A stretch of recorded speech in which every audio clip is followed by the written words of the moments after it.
All right, hello, Dinner on a Dime. I am Misty, and I am here to record part 2 of our series of 30 fun ways to build a kitchen routine.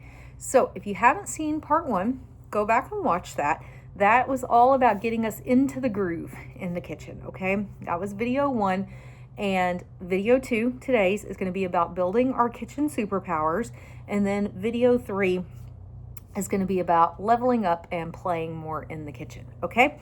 So if you're new here, welcome to the channel.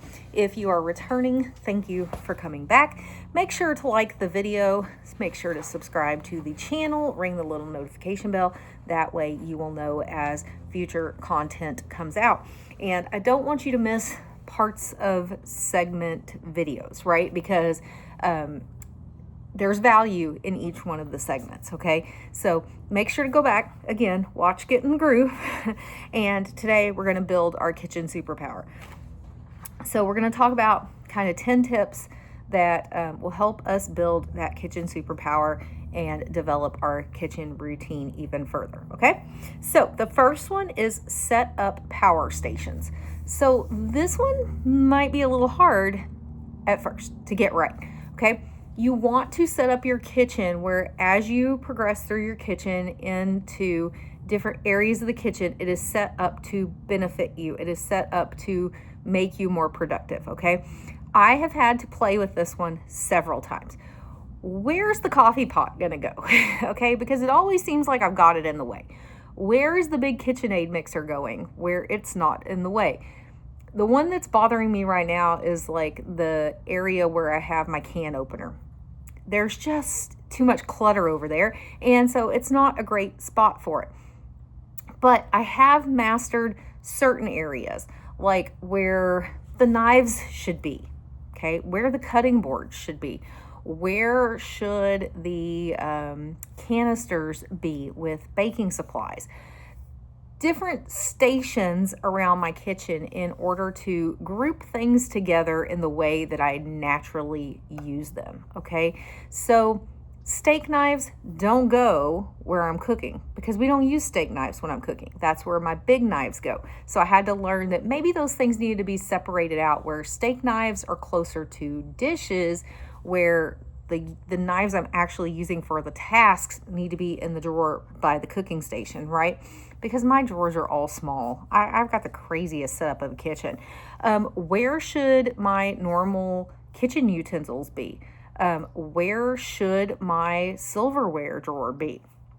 Where I originally had it was a pain in my butt because every time I opened the dishwasher, then that drawer couldn't be open and it was a whole mess. And so I had to rearrange things to make that a more usable space for myself. And so if you'll set up usable spaces, you will set up power stations. So what powered equipment is going to go where in your kitchen? Make it flow. Make the flow of your kitchen make sense. Even if maybe it wasn't designed necessarily to be that way, if it makes it better for you, that's what matters, because you're the one that has to use that kitchen space. Sorry, my hat's like, my hair is crazy. I am not loving the short hair, if you guys haven't figured that out yet. So I'm so ready for it to grow back in. All right. The next tip is do 2-minute ingredient prep sessions. So 2 minutes is not a long time, right? I can do anything for 2 minutes. I mean, that's less than listening to a song on the radio, okay? So do some 2-minute quick prep sessions, whether it's just breaking down one thing of celery into bags and getting it in the freezer. It's chopping up one bag of peppers and getting it into the freezer. It is packaging up leftovers and throwing them in the freezer for another day. It is layering a second lasagna while you are layering the first so that you can put that into your freezer, right, for another day. Just do 2 minutes worth of prep work, okay? And this will also save you a lot of money in the grocery store if you remember that it doesn't take very long to prep things. So you do not need to buy pre-cut up apple slices, okay? You can do that at home in under 2 minutes. You can cut those apple slices up yourself. Now, one thing a friend taught me a long time ago, and I really liked her way of thinking about it. And it wasn't necessarily to the kitchen or to cooking in particular. It was just a life tip she gave me. was if a task is going to take you less than 3 minutes to complete it, why are you putting it off? Because you're building up weeks worth of work out of 3 minute tasks that could have just been done and over with. And I really took that and ran with it. Obviously, it's going to take me longer than 3 minutes to do a load of dishes, or it's going to take me longer than 3 minutes to cook, or it's going to take me longer than 3 minutes to do laundry. But there's lots of little things that I just let build up that I shouldn't. Like the lint from the lint filter, okay? It literally takes me 20 seconds to walk over to the trash and throw it away. The dryer sheets, when I hang up my laundry, I jokingly in the past have stuffed these in my husband's nightstand drawer, waiting to see how many I could put in there before he noticed it, and then he would go throw them all away. It was kind of me just really being lazy and not wanting to take the time to walk 1 minute into the kitchen and throw the dryer sheets away. Okay, other examples would be like stopping for gas, right? Stopping for gas doesn't take that long. But if I put it off and then the next day it's 26 degrees outside, I'm kicking my butt because why didn't I just go ahead and stop? It didn't take that long to just go ahead and stop. Another example is taking things out to my mailbox to return them, okay? Like I still do Stitch Fix boxes occasionally. I just don't film them for YouTube, but I do that in order to have clothes to wear to work, right? For business casual clothes. And so why is it so hard for me to return things to Stitch Fix when I can put them in the bag and take them out to my own mailbox and just pull the flag out and have them pick them up? Why do we do that to ourselves? And so I started anything that I could do in 3 minutes or less, I just get it done. Usually it's 5 minutes or less. If I can do it in 5 minutes or less, I'm just going to go ahead and just knock it out, and then I don't even have to think about it later. All right, the next one to build your kitchen superpower, repeat 3 signature dishes. They're not going to be your signature dish right away, okay? So start building 3 dishes that you want to get really good at cooking, okay? Something you want to master. So in my case, lasagna. I wanted to master lasagna because it is a wonderful, delicious treat. I'm a pasta person. That is my comfort food, so lasagna was a big one for me. I have nailed that. The second was chicken fried steak because my husband loves that. And when we first got together, I attempted to make it and it was terrible. So that was dish number 2 that I was like, I need to learn to master chicken fried steak because it's not in my comfort zone. The third came after a cruise a couple of years ago where I really tried embracing Indian food for the first time, and I was like, okay, I want to learn to make some good Indian food at home. And so I learned to make an Indian chicken dish at home, and so those are my 3 go-to. I have mastered those meals. Okay, so pick 3 meals that you want to master in the kitchen, and it gives you something to showcase when you have people over. Okay, so when I have people over, I'm not going to make pork chops or chicken strips or baked chicken in the oven. What I am going to showcase when I have people over is my lasagna, or I'm going to showcase the Indian cooking that I've been doing because it's fun for me. It's fun for me to share that, and I enjoy sharing that talent with other people.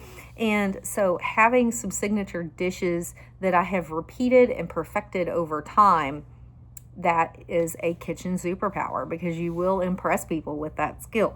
Okay, the next is practice 1 new skill per week. Okay, my current skill that I am working on is desserts, broadening my desserts. So instead of just making a pan of brownies, okay, how can I elevate that pan of brownies? What can I do differently to them in order to make it an even more delightful experience when I do it? And so that's what I've been playing with recently. So this week I made brownies. I made a Reese's peanut butter brownie. Oh man, so good. Recently I made some Oreo brownies that were really good. I've done a chocolate chip infused brownie. I've done homemade salted caramel brownies. So just learning to take something basic that I already know how to make and change it up and make it even better has been my 1 skill that I've been working on.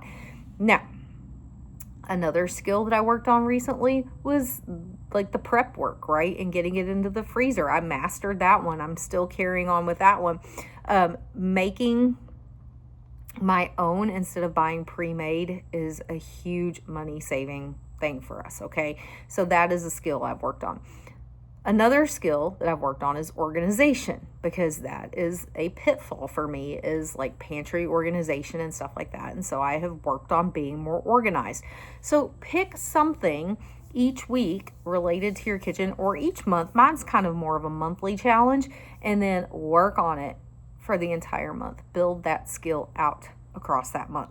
I will tell you what I am planning as we're continuing to warm up in Texas and I can get back to the farmer's market. Something I like to do in the past and that I would love to continue doing this year is I will go to the farmer's market and find some unique ingredient, and then I will use that in my meal for the next day. So like I go to the farmer's market on Saturday, they have blackberries. And so on Sunday, I make something with blackberries in it. Okay. So just learning to kind of push myself out of my comfort zone with ingredients that I pick up at the farmer's market. Okay. So whatever your new skill is that you want to master in the kitchen. All right. Next is keep a flavor cheat sheet. So this one I like to do. I like to look at what seasonings go well with what meats go well with what sides, what meats go well in different casserole options. Building out those flavor profiles of what works well together, and then making my meals around that. So one of my favorite flavor combinations that I've put together recently is I made my homemade meatball subs. So I make the meatballs from scratch. I don't make my sauce from scratch, but I use a variety of sauces together to create a deeper flavor profile. So I made the meatballs for the subs, right? And so I made meatball subs with provolone and really good Italian rolls. And then I like to make my own homemade roasted potatoes to go with them. And normally I do them kind of like a spicy potato, but this last time I was like, this is more of an Italian style sandwich.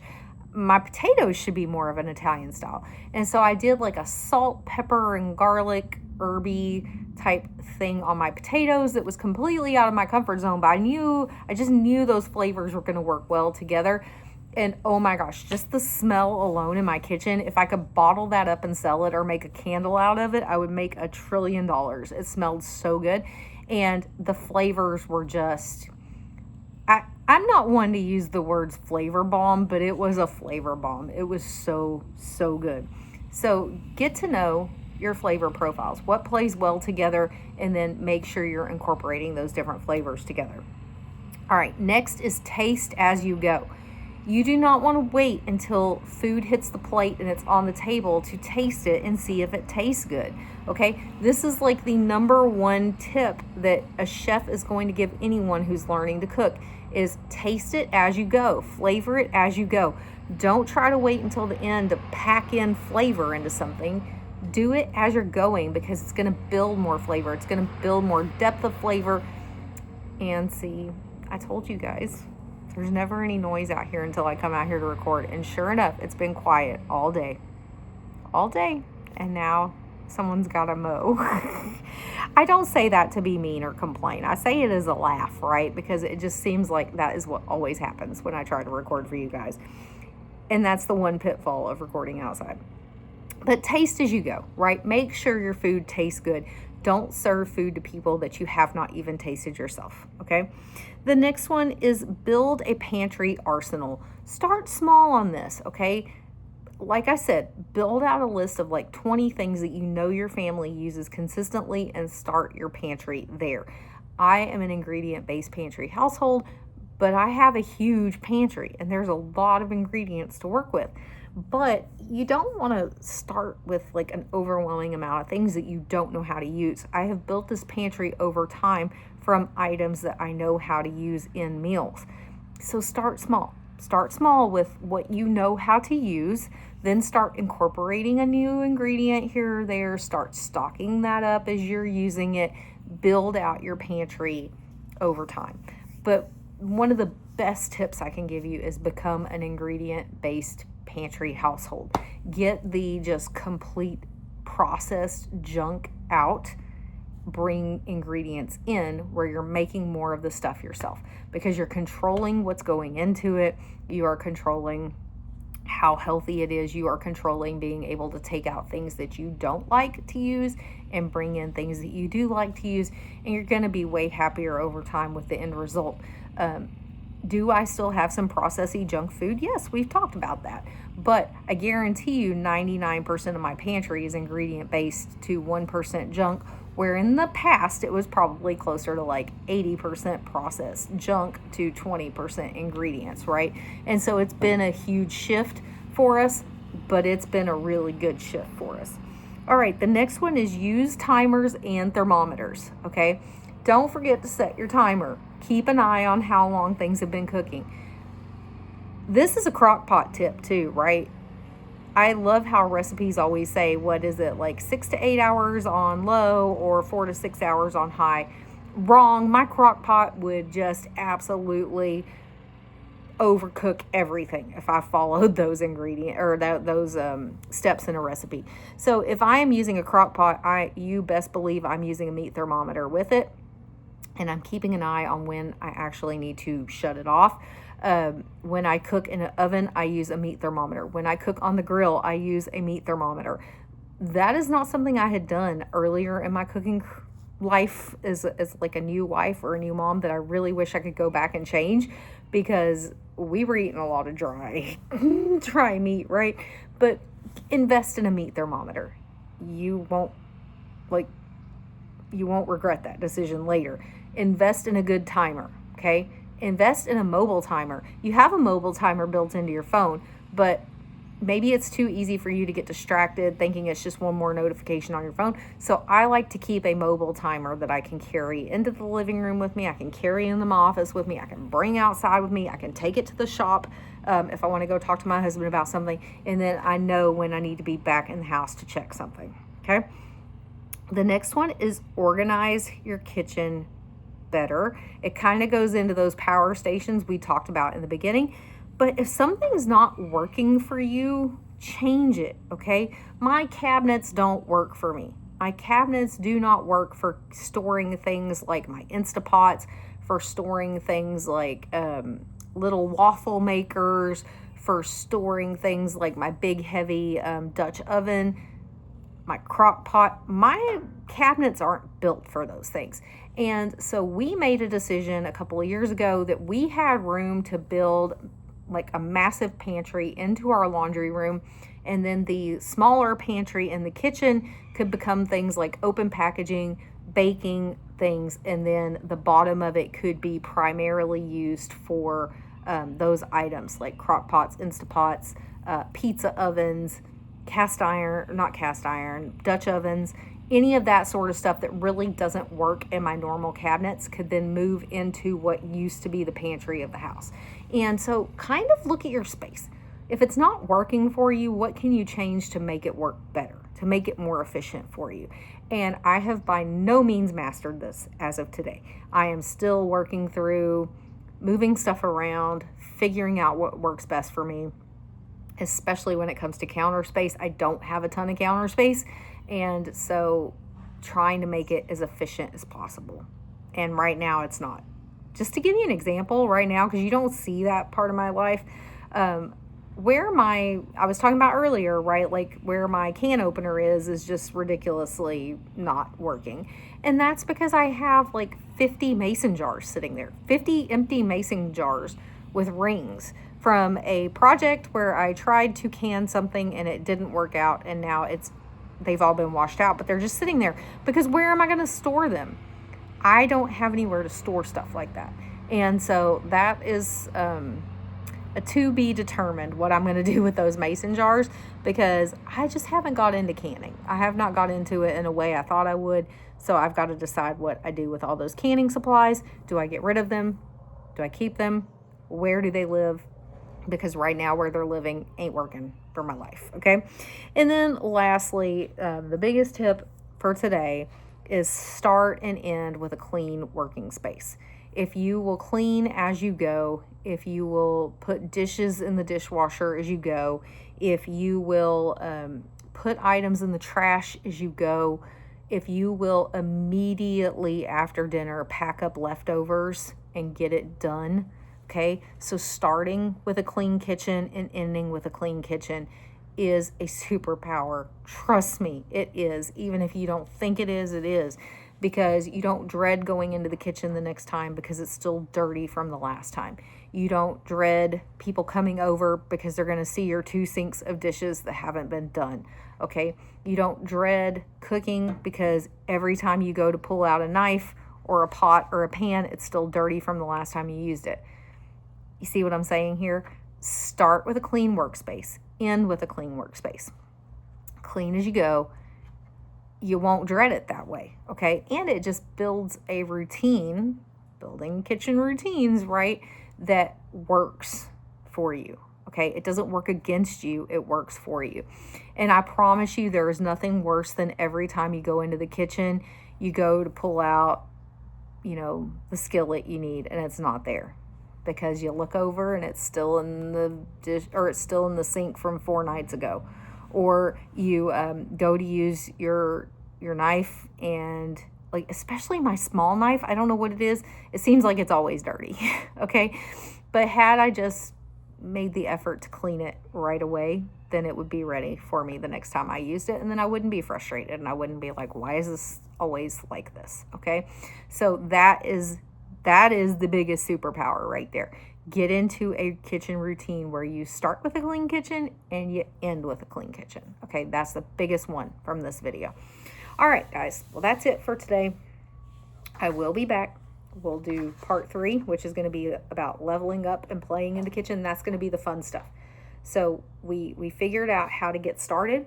We figured out how to build some kitchen skills and routines. And now we're going to talk about how do we level it up? How do we make it even more fun to get in the kitchen consistently? Maybe when we don't even want to be there to begin with.